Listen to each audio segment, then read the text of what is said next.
अगर लंका के अंदर मैं भी शासन करूंगा तो भी मैं किसी का भला नहीं कर पाऊंगा, क्योंकि रावण ने व्यवस्था बनाई हुई है। रावण का जो दरबार है, रावण का जो दरबार के अंदर बैठे हुए मंत्री हैं, रावण का जो कोषाध्यक्ष है, रावण के जो बाहर जो लोगों से डील करने का जो तरीका है, वो रावण ने अपने हिसाब से बनाया हुआ है। जब रावण ने वो अपने हिसाब से बनाया हुआ है तो राजा कोई भी हो, वहां पर काम करने वाला आदमी उस रावण के हिसाब से ही काम करेगा, ये कन्फर्म है। इसलिए यदि आपको अपने लोगों को उस तरह का राज देना है तो आपको वो व्यवस्था उन लोगों के हिसाब की बनानी पड़ेगी जैसे उन लोगों को चाहिए। आप यहाँ कौशल विकास केंद्र में आए, आपने अपना कौशल विकसित करने के लिए अपना नामांकन दर्ज कराया, यहाँ के संस्थान ने आपको एक सुविधा प्रदान की कि हम आपका नामांकन करके आपका कौशल विकास करेंगे। लेकिन मुझे एक बात बताएंगे, क्या 140 करोड़ की पॉपुलेशन या 35 राज्य जितने भी हैं केंद्र शासित प्रदेश और राज्य टोटल मिलाकर, वो और केंद्र सरकार, किसी भी सरकार के किसी भी व्यवस्था के किसी भी व्यक्ति ने ये पता लगाने की कोशिश की है कि आपके अंदर कौन सा कौशल है? ठीक है क्या? तो क्या विकास कर रहे हैं? किसका प्रशिक्षण ले रहे हो? जब आपको अपना कौशल ही नहीं पता तो प्रशिक्षण कौन से कौशल का ले रहे हो? और वो कौन से कौशल के दे रही है सरकार? क्या आपको नहीं पता है कि आप यहां आकर के क्या सीख रहे हैं? क्या उनको नहीं पता है? क्या आपके माँ बाप को नहीं पता है? मुझे तो लगता है सबको मालूम है, लेकिन उसके ऊपर कोई कार्यवाही नहीं होगी, क्योंकि हम अपने आप को उस लेवल पर महसूस करते हैं कि कोई सुनने वाला नहीं है, कोई सुनने वाला नहीं है। और मैं सिर्फ यूपी की बात नहीं कर रहा हूं, मैं अपने हरियाणा की बात नहीं कर रहा हूं, मैं 7 साल से पूरे भारत में भ्रमण कर रहा हूं। मैं गांव-गांव जाकर के लोगों से ये पूछ रहा हूं और ये बता रहा हूं कि क्या आपके साथ वो हो रहा है जो आपको चाहिए? क्या आप वो कर पा रहे हो जो आपको करना चाहिए? क्या अपनी औलाद को आप ऐसा समाज दे पा रहे हो जो आपको चाहिए? आपका बच्चा, अभी मैं एक छोटी सी बच्ची को देख रहा था, वो छोटी सी है, मेरे ख्याल से साल भर की रही होगी, वो साल भर की भी अभी हुई नहीं होगी, वो वीरेंद्र जी की पोती है, 9 महीने की है। वो 9 महीने का बच्चा है, घर के अंदर सबको खुश करके रखता है, जितने भी लोग हैं सब उसको देख के बड़े खुश रहते हैं, उसमें कोई कमी नहीं है। कोई कमी तो नहीं होगी? आपको लिख के देने को कहूं कि लिस्ट बना दो कितनी कमी है, उसमें कोई कमी नहीं। वो 1 साल की होगी, 2 साल की होगी, उसकी बातें बता बता के उसकी दादी पड़ोस में ये कहेगी, अरे मेरी पोती ऐसा करती है, वो इतनी शानी है, वो इतनी चालाक है, वो इतनी बुद्धिमान है कि मेरे से ज्यादा इन चीजों के बारे में जानती है। कई बार ऐसी ऐसी बातें करती है कि मैं हैरान हो जाती हूँ। ऐसी बातें होती है ना आपके घरों में, बच्चों के बारे में, हर किसी के घर में ये बातें होती हैं। फिर वो स्कूल में जाना शुरू करता है बच्चा, और फिर स्कूल के अंदर स्कूल की वो मैडम या स्कूल के वो मास्टर जो घर से पहले ही दुखी होके आया है, भाई आपके माँ बाप ने आपको सरकारी स्कूल में तो पढ़ाया नहीं होगा, मुझे पूरा यकीन है, या सरकारी स्कूल में पढ़ाया होगा तो सरकारी स्कूल की तो इमेज ऐसी है कि आपके माँ बाप मजबूर रहे होंगे, प्राइवेट स्कूल की फीस नहीं दे पाते होंगे, इसीलिए करवाया होगा सरकारी में। अगर आपको सरकारी में या प्राइवेट में पढ़ाया है, अपनी तरीके से माँ बाप ने बेस्ट देने की कोशिश करी, उस बेस्ट देने की कोशिश में आपको असलियत में क्या मिला? कभी आपने, आपके माँ बाप ने, आपके टीचर्स ने, आपके समाज ने, आपकी सरकार ने, आपकी पंचायत ने मिलकर के सोचा है? ऐसा आप खुद कर लीजिए। हाँ, क्या सोचा आपने कभी? क्या मिला है आपको? आपके जीवन के 25 साल लगा दिए, 20 साल लगा, कोई बच्चा यहाँ 18 का होगा, कोई 23 का होगा, कोई 22 का, कोई 25 का। इस 25 साल में जो सीखा है बचपन से लेकर के, उसका आपको अपने जीवन में क्या करना है, किसी ने बताया है आपको? बताया है क्या बच्चों? हाँ जी, एक बात बताइए बोल करके, बताया है क्या? नहीं बताया ना, किसी ने नहीं बताया। मैं आपको बताता हूँ, ये तो चलो आप इस कौशल प्रशिक्षण केंद्र में आए हो, मैं इंजीनियर्स की और डॉक्टर्स की बात बताता हूँ। हम पूरा जोर लगा के कोचिंग सेंटर्स में लाखों रुपया खर्च करके अपने बच्चे को कोचिंग सेंटर में डालते हैं कि हमारा बच्चा इंजीनियर बने। वो इंजीनियरिंग की उस एग्जाम में टॉप कर लेता है। टॉप करने के बाद वो क्या करता है, वो इंजीनियरिंग करता है और उसके बाद में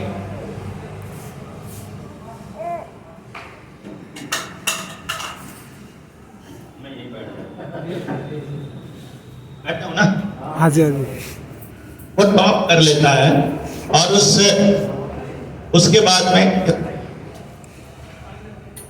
इधर रखो, इधर। और उसके बाद में क्या होता है, वो जब इंजीनियर बन जाता है ना, डिग्री ले लेता है, लाखों रुपए उसके माँ बाप ने खर्च करे हैं, उसने अपने जीवन के 21, 22, 23 साल खर्च भी किए हैं बचपन से लेके पढ़ने में, और फिर वो एक यूनिवर्सिटी में जाता है या किसी पढ़ने के लिए, एमटेक करने के लिए, या फिर किसी कंपनी में जाता है नौकरी के लिए। मालूम है कंपनी वाले उसको क्या कहते हैं? कंपनी वाले उसको एक बात कहते हैं जब ट्रेनिंग चलती है पहले दिन ही, कि तुमने आज तक अपनी क्लासरूम में और अपने कॉलेज में जितना कुछ सीखा है पहले उसको बाहर रख के आओ। जो हम सिखाएंगे अब तुमको वैसे करना है कोई ऐसा इंजीनियर जिसको ऐसा कहा गया हो, या जिसको मालूम हो कि ऐसा कहा जाता है, जिसको पता हो? है किसी को पता कि ऐसा होता है? हाथ खड़ा करके बताना, है कोई? है तो साथी जिनको ये मालूम है कि ऐसा हो रहा है। अब आप सोचो, एक माँ बाप ने अपने जीवन की गाड़ी कमाई अपने बच्चे की पढ़ाई पर लगाई, एक बच्चे ने अपने जीवन के 25 साल उस पढ़ाई को पढ़ने में लगा दिए, और 25 साल के बाद अचानक एक कंपनी उसको कहती है कि जो तुमने सीखा है वो टोटल बकवास है। अगर आपको पूछा जाए, इंजीनियर बच्चे का फोन आता है, वो मुझे बोलता है कि डॉक्टर साहब कुछ काम दिला दोगे? मैंने कहा ठीक है, हाँ कोई जॉब दिला दोगे? जॉब मतलब वो काम नहीं मांगता। अब कमाल की बात देखिए, आपका बच्चा आज के टाइम पर काम नहीं मांगता, वो नौकरी मांगता है। वो कहता है मुझे नौकर बनना है, क्योंकि बचपन से उसके माँ बाप ने सिखाया है कि तेरी मिट्टी में कुछ नहीं रखा, तेरी जमीन में कुछ नहीं रखा, तेरे गांव में कुछ नहीं रखा, तुझे तो पढ़ना है और पढ़ लिख कर ये जमीन, ये मकान, ये गांव छोड़कर जाना है और कहीं पर किसी कंपनी की या किसी सरकारी या किसी प्राइवेट, दोनों में से किसी एक कंपनी की नौकरी करनी है। मैंने तुझे पैदा किया है नौकर बनने के लिए। परमात्मा ने तुझे पैदा किया था मालिक बनाकर, और माँ बाप जोर लगाते हैं उसे नौकर बनाने में, पूरी जिंदगी की पूंजी लगा देते हैं कि तुझे या तो सरकार का नौकर बनना है या तुझे कंपनी का नौकर बनना है, बस नौकर बनना। हमारे पुरखे तो हमको नहीं कहकर गए थे कि नौकर बनना है, वो तो कहते थे कि खेती उत्तम और नौकरी नीच, बीच का व्यापार अभी मध्यम छोड़ देते। वो तो कहते थे कि नौकरी नीच। क्यों भाई, नौकरी नीच क्यों? इसका उदाहरण आपको पिछले 2 सालों में मिला हो। 2 साल पहले सरकारों ने, सारी सरकारों ने, जब मैं सरकार कहूं तो ध्यान रखिएगा, मैं आपकी यूपी की सरकार नहीं कह रहा। अगर मैं योगी जी मेरे मुंह से निकल जाए और आप में से किसी का फेवरेट नेता योगी हो तो भैया जी ये मत मान लेना कि मैं योगी को कह रहा हूं, मैं मुख्यमंत्री को कह रहा हूं। जब मैं योगी कह रहा हूं क्योंकि यूपी में हूं, तो यूपी के अंदर जो मेन जो मुख्य इस टाइम उत्तराधिकारी है या जिम्मेदार व्यक्ति है वो योगी है, तो इसलिए उसका नाम निकलेगा। जब मैं हरियाणा में होऊंगा तो खट्टर का निकलेगा, जब मैं राजस्थान में होऊंगा तो अशोक गहलोत का निकलेगा। ऐसा नहीं होगा जब मैं पश्चिमी बंगाल में जाऊंगा तो ममता बनर्जी मेरे मुंह से निकलेगी। लेकिन मेरा मतलब मुख्यमंत्री पद पर बैठे हुए उस व्यक्ति से है कि जिस वक्त 2 साल पहले अखबारों में, टेलीविजन में एक बीमारी चल रही थी, 24 घंटे ये हो रहा था, गांव के लोग हालांकि उस बीमारी की सच्चाई को जानते थे कि सरकारें क्या कह रही हैं और क्या कर रही हैं, लेकिन फिर भी सरकारों ने आपको ये नहीं कहा कि आप हमारा इंजेक्शन लेने के बाद दोबारा बीमार नहीं पड़ोगे।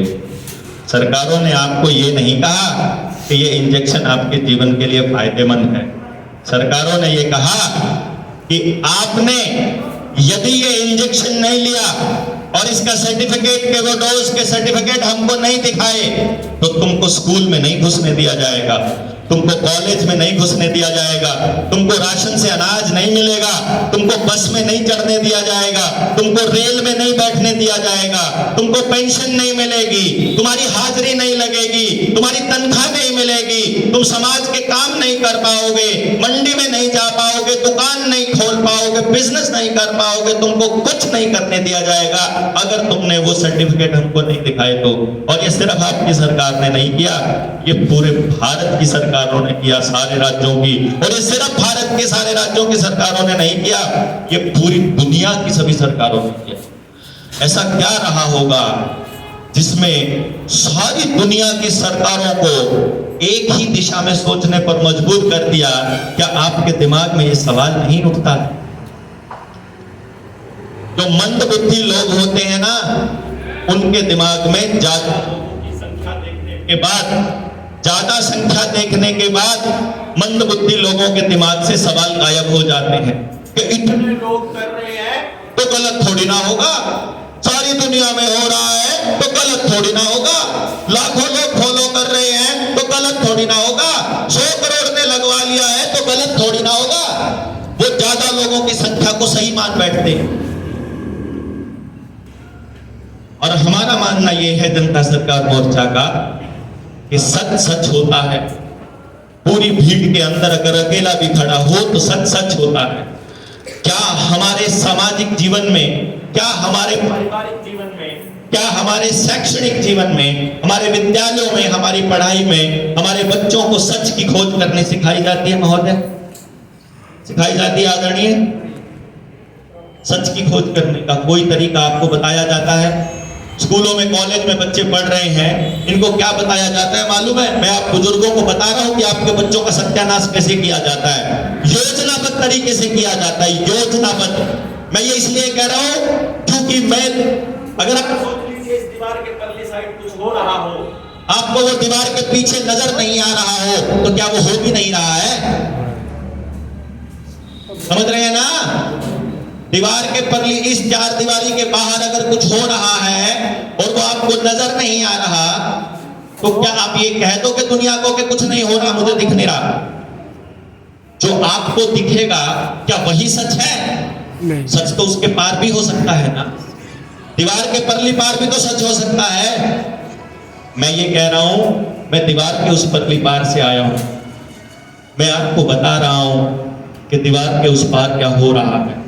अगर आपके समझ में आए, अपने जीवन में आप अपने बच्चों को बचा लें, अगर आपको समझ में आए। क्योंकि याद रखिए, मैं यहाँ आपकी नेतागिरी करने के लिए नहीं आया हूँ, मैं यहाँ सरकारों की आलोचना करने के लिए नहीं आया हूँ, मैं यहाँ आपसे कुछ मांगने के लिए नहीं आया हूँ। मैं उस पोजीशन में था कि मैं जितना चाहूं, जिसको चाहूं, जो चाहूं, अगर पैसा ही कुदरत में हो तो मैं अपने लिए जितना चाहूं उतना कमा सकता हूं। मैं इस पोजीशन में था। वीरेंद्र भाई ने बताया मैंने 7 नौकरियां करी, मैंने 7 नौकरियां नहीं करी, मैंने 7 नौकरियां छोड़ी, कुछ तो बिना करे छोड़ी। आखिरी की नौकरी स्कूल टीचर की छोड़ी, 8 साल करके छोड़ी। स्कूल में मास्टर जी, अब सोचो मियाँ बीवी दोनों टीचर हों, सरकारी स्कूल में पढ़ाते हो, 8 से 2 की नौकरी हो, 2 बजे के बाद उनका कोचिंग सेंटर चलता हो, इससे बड़ी मौज भी होगी क्या? क्यों जी? और उससे भी बड़ी बात, भारत का सबसे महंगा टीचर हो। मेरी अपॉइंटमेंट, मेरे से मिलने के लिए 2 साल की वेटिंग लगती थी। आज अगर कोई पैसे जमा कराता था तो 2 साल बाद मुलाकात होती थी। 1.5 लाख रुपए मिलने का लेता था, 2 महीने पढ़ाने का 5 लाख रुपया। ये मैं सिर्फ इसलिए नहीं बता रहा हूं कि मैं अपने शेख की मार रहा हूं, मैं ये बता रहा हूं कि पैसा अगर इंपॉर्टेंट होता तो मैं वो काम करता, करोड़ों रुपए कमाता, बड़ी बड़ी गाड़ियों में रहता, खूब मौज। चंडीगढ़ में रहता हूं, ऐसा कोई चीज नहीं थी जो नहीं हो। कोचिंग सेंटर से बड़ा धंधा नहीं है आज के टाइम में। सबसे मूर्ख जनता को सबसे ज्यादा मूर्ख ये कोचिंग सेंटर वाले बनाते हैं नेताओं के बाद। नेता पहले नंबर पे आते हैं और दूसरे नंबर पे स्कूल वाले और कोचिंग सेंटर वाले आते हैं। वो क्या कहते हैं, आपके बच्चे को हम वहां पहुंचा देंगे सफलता की पूंजी पर, सफलता की सीढ़ी पर।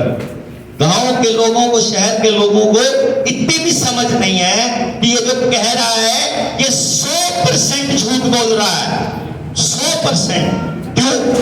आप सोच के बताइए, आपका बच्चा 40 बच्चों की क्लास में बैठता है, 40 बच्चों में से पहले नंबर पर कितने बच्चे आ सकते हैं? कितने आ सकते हैं? एक ही आएगा। और बाकी के 39 जोर लगाएंगे, बेटा मेहनत करो और पढ़ो और ध्यान से पढ़ो, कोचिंग लगाओ, 4 के जगह 6 घंटे पढ़ो, 6 के जगह 10 घंटो।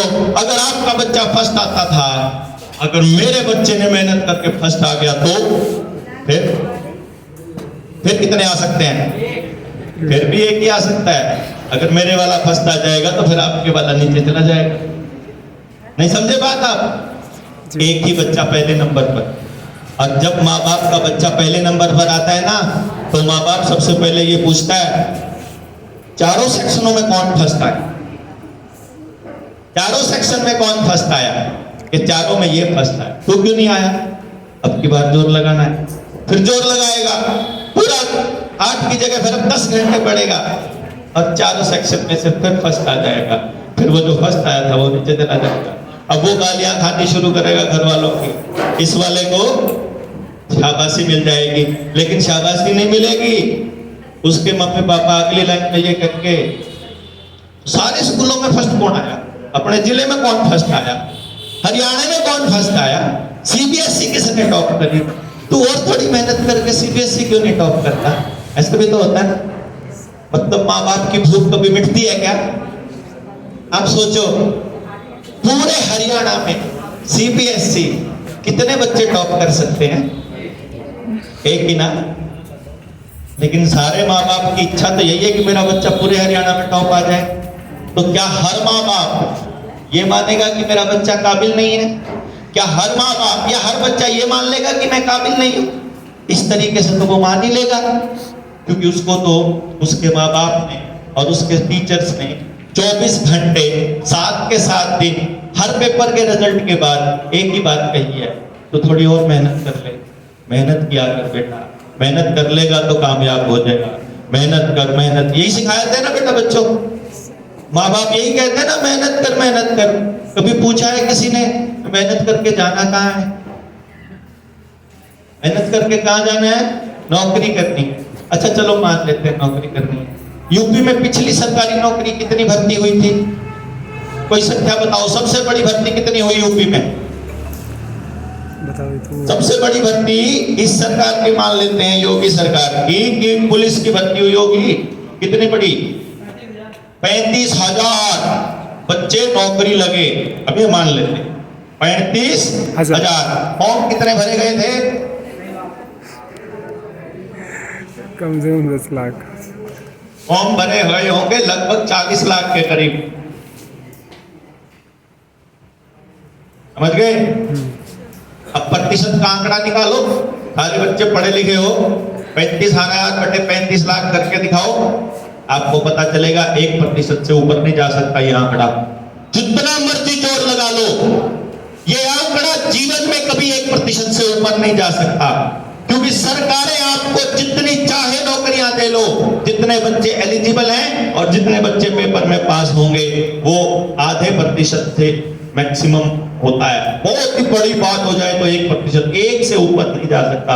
इसका मतलब 99% लोगों के दिमाग में यही रहेगा कि मैं तो नाकाबिल हूं, मैं तो किसी लायक नहीं। मैं आपके बच्चों के भविष्य की बात कह रहा हूं। नौकरियों की तैयारियां करवाओगे, ये तो मैंने 99% से उस भर्ती की बात कही है जिस भर्ती में 60% लोग भेजना भी बेहतर नहीं समझते अपने बच्चों को।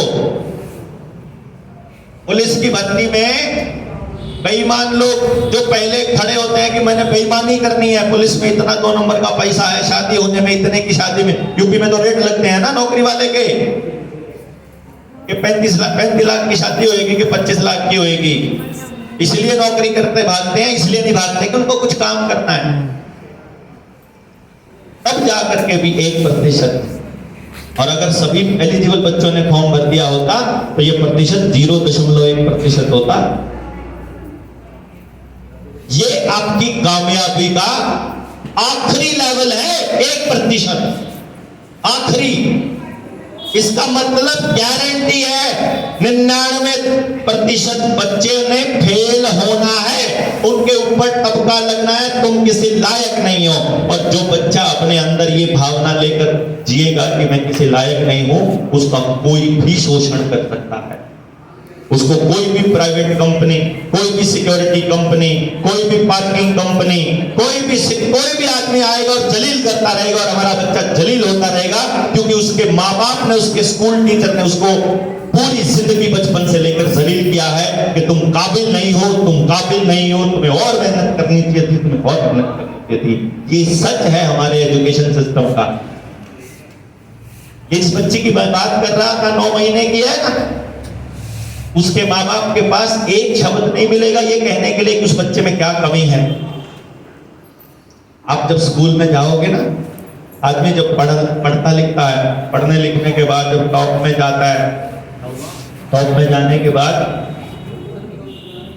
उसके माँ बाप की इच्छा रहती है कि मेरा बच्चा यूपीएससी का एग्जाम दे, यूपीएससी के एग्जाम में बैठे, वो डीसी बने, वो कलेक्टर बने। उस कलेक्टर बनने की इच्छा में वो फॉर्म भरवाता है। सबसे पहले यूपीएससी पास नहीं हुई तो बच्चा क्या करता है बच्चों?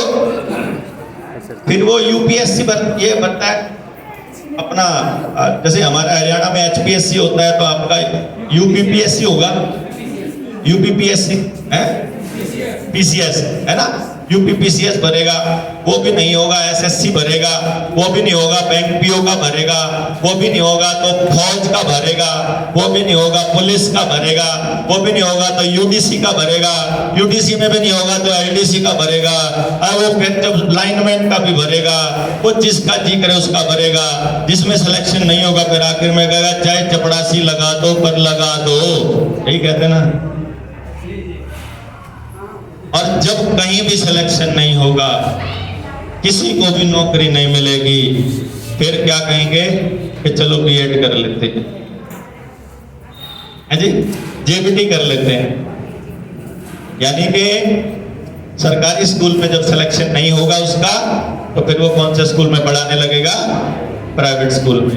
क्योंकि प्राइवेट स्कूल में पढ़ाता है तो उसके दिमाग में एक बात है कि यहां से तो ट्यूशंस भी निकल जाएंगे। यही चलता है ना दिमाग में, पढ़ाने वाले के भी यही चलता है, पढ़ने वाले के भी यही चलता है। शिक्षा किसी के केंद्र में नहीं है, ना माँ बाप के केंद्र में, ना स्कूल के केंद्र में, ना सरकार के केंद्र में, फिर बच्चे के केंद्र में तो दिमाग में कहाँ रहेगा कि शिक्षा हमको जीवन के लिए लेनी है। और जब जीवन के लिए वो निकलता है, हेलो, जब जीवन के लिए वो निकलता है ना, तो यूपीएससी यूपीएससी के एग्जाम देने के बाद बीटेक करा हुआ बच्चा जब हमको बोलता है कि डॉक्टर साहब हमको जॉब दिला दो, नौकरी, उससे जब पूछते हैं कि तेरे पास क्या स्किल है, तो अपने जीवन में क्या कर सकता है, वो बोलता है स्किल का तो पता नहीं जी, मैंने बीटेक कर रखी है। क्या कर सकता? बोला जी वो नहीं करके देखा आज तक, रट्टे रट्टे मारे हैं, पढ़ाई करिए, इसके अलावा कुछ नहीं आता। ना खेती करनी आती, ना डंगर पालने आते, ना रोटी बनानी आती, ना किसी की सेवा करनी आती, ना किसी को सुनना आता, ना बोलना आता, ना कहीं खड़ा होना आता, ना लड़ना आता, सिर्फ गुलामी करनी आती है। कोई नौकरी देते यहाँ से वहां जाने को कहते बस यही करना आता है। कितनी तनख्वाह लेगा? कितनी मिल जाएगी अभी तो शुरुआत में, मगर फिर भी बता तेरी कितनी उम्मीद है? 10-12 हजार में काम चल जाएगा। मैं कह दूंगा 8,000 रुपया दिलवा सकता हूँ, तो ठीक है जी कोई बात। मैं कहता हूँ 5,000 रुपया दिला दूंगा, कोई बात नहीं, तजुर्बा तो हो जाएगा। वो ऐसा कह करके ज्वाइन करते हैं। आपके इंजीनियर बीटेक करे हुए बच्चे 5-5 हजार में ज्वाइन करते हैं। हाँ, राजी हो रहे हो तो आंकड़े फाड़ करके कुछ साबित नहीं कर लोगे। जीवन के अंदर बड़ा संघर्ष है, उस संघर्ष के लिए किसने तैयार किया ये बता रहा हूं तुमको, कि तुम्हारे को जीवन में किसने संघर्ष करने के लिए तैयार किया? किसी ने नहीं किया है। और अगर संघर्ष नहीं करोगे, इस देश की युवा पीढ़ी की हालत ये है, मेडिकल फार्मा कंपनियों की रिपोर्ट है कि इस देश का 70% युवा अगली औलाद पैदा करने लायक नहीं है। आईवीएफ सेंटरों की भरमार देख लो कितनी है, आपके शहर में भी होगा यहाँ आईवीएफ सेंटर, गारंटेड। नहीं होगा तो नजदीक में होगा।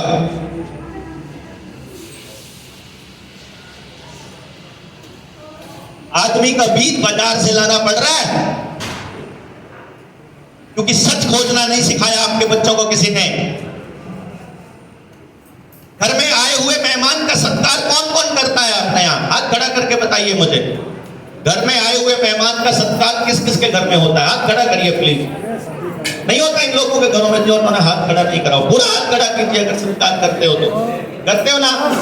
वेरी गुड, बहुत अच्छे जी। अब आप नीचे कीजिए। कौन कौन अपने घर में आए हुए मेहमान को चाय भी पिलाता है? कौन चाय के साथ साथ बिस्किट भी खिलाता है? कौन नमकीन भी खिलाता है? नमकीन वाले हाथ वो बताएं जो पैकेट वाली नमकीन खिलाते हैं। ये वाले लोग हैं। चलिए अब मैं आपको बताता हूं, आज जाना। अरे सुनो सुनो सुनो, काम की बात है आपके जीवन की। आपके घर में जो भी पैकेट है, क्या? हाँ सुनो भाई सुनो, नमकीन का पैकेट किस किस के घर में रखा हुआ होगा? आज हाथ खड़ा करके बताओ। ये ना सारे बच्चे जाना अपने नमकीन के पैकेट के पीछे पलट कर देखना उस पैकेट के अंदर क्या क्या है। ये हर पैकेट के ऊपर लिखा होता है। इसमें ये वाली चीजें पड़ी हैं, दाल पड़ी है, अनाज पड़ा है, तेल पड़ा है। उसमें एक जो सबसे काम की चीज मिलेगी वो मिलेगी तेल। तेल देखना कौन से वाला इस्तेमाल हुआ पड़ा है। उसमें 4 तेल मिलेंगे। पहला तेल मिलेगा राइस ब्रांड का, दूसरा मिलेगा पाम ऑयल का। इसके चांस बहुत कम हैं। ज्यादा चांस किस चीज के हैं? कि उसमें मिलेगा कॉटन सीड ऑयल। किस किस को पता है बच्चों को कॉटन सीड ऑयल कौन सा होता है? पता है किसी को कॉटन सीड ऑयल किसको बोलते हैं? हाथ खड़ा करके बताना। कॉटन सीड ऑयल किसको पता है क्या क्या होता है? अरे किसानों के बच्चे हो तुम। बिनोले का तेल होता है। कॉटन सीड ऑयल नहीं पता? बिनोले का तेल। बिनोले का तेल नहीं पता? बिनोला किसने सुना हुआ है? बिनोला, हाँ बिनोले का तेल होता है। होता तो है लेकिन बिनोला। कॉटन सीड ऑयल का मतलब है कपास से जो बिनोला निकलता है उसका तेल। अभी फिर सर्च करना कि ब्राजील ने 2020 में बीटी के लिए या जेनेटिकली मॉडिफाइड आइटम के लिए क्या रिपोर्ट दर्ज की थी। अब ये मैं क्यों जोड़ रहा हूं? क्योंकि सच कभी भी एक जगह पर रखा हुआ नहीं मिलेगा बच्चों। बड़ी अच्छी बात है कि नौजवान बच्चे हमारे बीच में हैं। बुजुर्गों को कई बार अंग्रेजी वाली बातें नहीं समझ में आती, नौजवान बच्चों को समझ में आती है। हमारा डीएनए होता है, हमारे डीएनए के स्ट्रैंड होते हैं, वो इस तरह से एक दूसरे के साथ गलबाहियां करके सेटिंग में होते हैं। उस डीएनए के स्ट्रैंड को हटा करके किसी दूसरे डीएनए का, बंदर का, कुत्ते का, घोड़े का, सांड का, सूअर का, किसी का भी डीएनए लगाया जा सकता है। पता है आपको ये बात?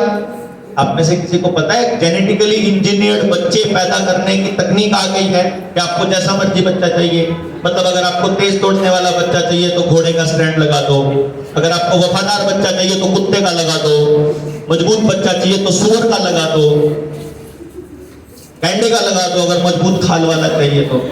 जैसा बच्चा चाहिए आप, मोटा चाहिए, पतला चाहिए, लड़ने वाला चाहिए, पढ़ने वाला चाहिए, जैसा चाहिए वैसा वैसा लोमड़ी का लगा दो। अभी हफ्ता भर पहले बहुत बड़ी खबर थी अखबारों के अंदर, जिसमें उन्होंने बताया था कि इंसान को सूअर का दिल लगा करके टेस्ट किया गया है। पढ़ा था आपने किसी ने अखबारों में? वह है 3-4 लोग। ये अखबार में आया हुआ है, मैं नहीं कह रहा हूं, सरकारें ये बना चुकी हैं। जो लाल लाल टमाटर होता है ना, वो सुंदर वाला मीठा लगता है, जो टमाटर में अगर खट्टाई नहीं है तो वो जहर है। टमाटर खट्टे के लिए होता है, मीठा नहीं हो सकता टमाटर। लेकिन वो जो लाल लाल टमाटर है उसमें मछली का जीन डाल दिया उन्होंने। एक खीरा होता है बड़ा सुंदर सा, हरा सा, एकदम सुंदर दिखता है दिखने में, वो सारा का सारा प्योर जहर होता है। आपको नहीं पता, वो जेनेटिकली मॉडिफाइड है। सरसों के तेल को, सरसों के बीज के अंदर जेनेटिकली मॉडिफाइड बीज देना स्टार्ट कर दिया। हमारा जो कॉटन सीड है, भारत के अंदर जितनी भी कपास उगाई जाती है उसमें से 99.9% जो कॉटन है वो बीटी कॉटन है। बीटी एक कीड़े का नाम है, सर्च करना बीटी कॉटन फुल फॉर्म आपको मालूम पड़ जाएगा। उस बीटी कॉटन के बाद आपको पता चले उसको जेनेटिकली मॉडिफाइड कहते हैं। अब आप यहां से तार जोड़ना, जेनेटिकली मॉडिफाइड का मतलब है कि वो ओरिजिनल बीज नहीं है। जेनेटिकली मॉडिफाइड का मतलब है उसके अंदर किसी ना किसी दूसरे जीव के जीन्स डाल दिए गए हैं। और जेनेटिकली मॉडिफाइड का मतलब है अब वो जीन्स ओरिजिनल नहीं बचे। अब चौथी बात सुन लो, ब्राजील की सरकार ने अपनी रिपोर्ट में ये कहा कि जो भी जानवर या जो भी इंसान या इंसान के बच्चे जेनेटिकली मॉडिफाइड आइटम खाते हैं वो या तो नपुंसक होते हैं या बांझ हो जाते हैं, नहीं तो उनकी संतानें 100% नपुंसक या बांझ। सोचो आपने किस किस को नमकीन खिलाई है आज तक, और हम अपने हाथों से कर रहे हैं ये सब कुछ। समझ रहे हैं मैं जो कह रहा हूं?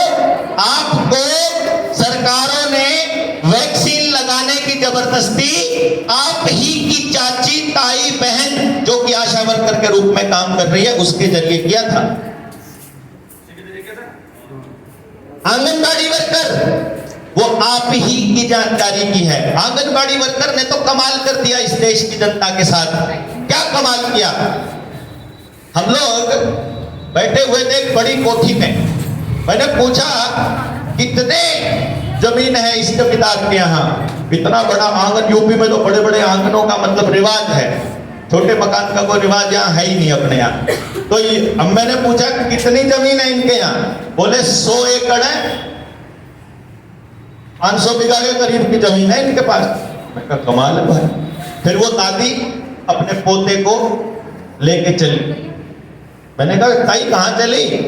और बोले भाई आंगनबाड़ी जाऊं। और वो भिखारी की तरह कटोरा हाथ में ले रखा।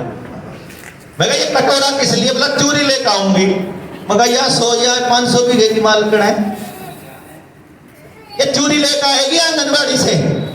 ये दे दिया उन्होंने हमारे हाथ में, कटोरा पकड़ा दिया।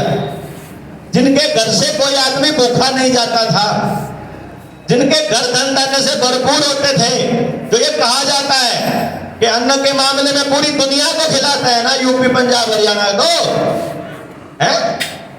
हम लोगों के हाथ में कटोरे पकड़ा दिए, हमारी दादियों के हाथ, और वो बता रहे हैं कि बच्चों को कैसे सिखाना, क्या खिलाना क्या नहीं खिलाना। 6 महीने पुरानी डबल रोटी देते हैं, उधर सड़ी हुई चूरी, चढ़ा हुआ चावल, चढ़ा हुआ अनाज देते हैं, और उसको भी लेके पॉलिथीन में आते हैं। हमारे वो जमींदारों के बच्चे जिनके घर में 3-3 नौकर है। नहीं जी, ये हो नहीं रहा है क्या आपके यूपी में? अरे जिसका कटोरा उठ गया सुबह सुबह, उस परिवार का आत्मसम्मान बचेगा क्या? जिसके घर में नौकरी के लिए दूसरे के परिवारों को तोड़ने की रोड मची हुई है, वो कभी समाज के लिए अच्छा करेगा क्या? जिसका बच्चा सुबह से लेकर रात तक केवल एक ही षड्यंत्र में शामिल होता है कि मुझे नौकरी कैसे मिले, मुझे नौकरी कैसे मिले, वो बच्चा समाज के लिए कभी कुछ कर लेगा क्या? मुझे तो नहीं लगता कुछ कर पाए। किसी के लिए करने के लिए आपका हाथ ऐसे होना चाहिए, ऐसे नहीं। मंगते कभी परिवर्तन नहीं करते, मंगते कभी समाज सुधार नहीं करते, मंगते कभी नाश नहीं। इनका अंदर का भरोसा जिनका टूटा हुआ है वो समाज को नहीं बना सकते। वो पीछे तो लग सकते हैं, कभी मुलायम के, कभी योगी के, और कभी मोदी के, कभी अरविंद के, कभी राहुल के, वो ये तो कर सकते हैं। वो और नया नेता पकेगा उसके पीछे दौड़ लेंगे। हम चले जब लड़ाई लड़ने के लिए, हमको बड़े लोगों ने बोला 2018 में अपने गांव के आसपास बड़ी बड़ी सभाएं करते थे, 2-2, 3-3 हजार लोगों की बड़ी बड़ी सभा होती थी। हम गांव के लोगों को समझाते, मैं कहा आओ अपने बच्चों की नस्ल बचाने की लड़ाई लड़ते हैं।